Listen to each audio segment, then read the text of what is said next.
to get to your brain, the fastest way would be to breathe it as structured air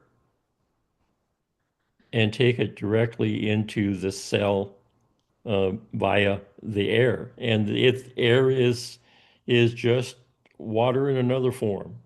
If there weren't water in the air, you would not be able to breathe.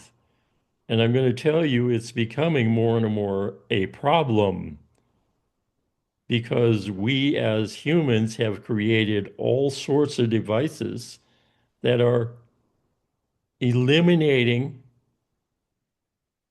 free oxygen.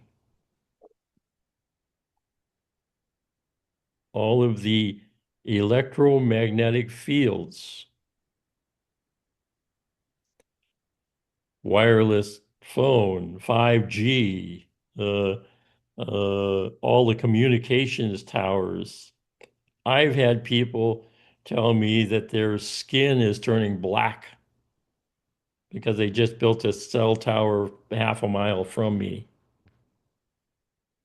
I know with Oregon, you guys are, or people have been fighting uh, energy fields for some time, but they're becoming more and more prevalent, if you haven't noticed. 5G is one of them. Uh, Another really big one coming at us here in the States now uh, is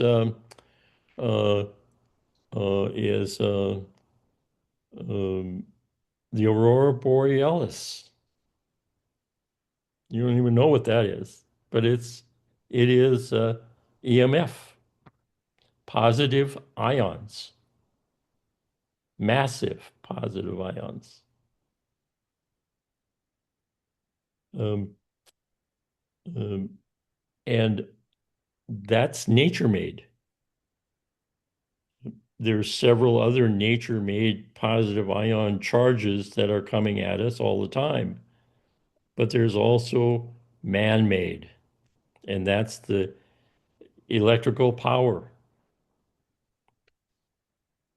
An animal will not graze underneath a power line because the energy is detrimental to their physiology. They're not stupid. But yet, here in the United States, there's a significant number of schools built under power lines. Why? Because land is cheap, but nobody talks about it.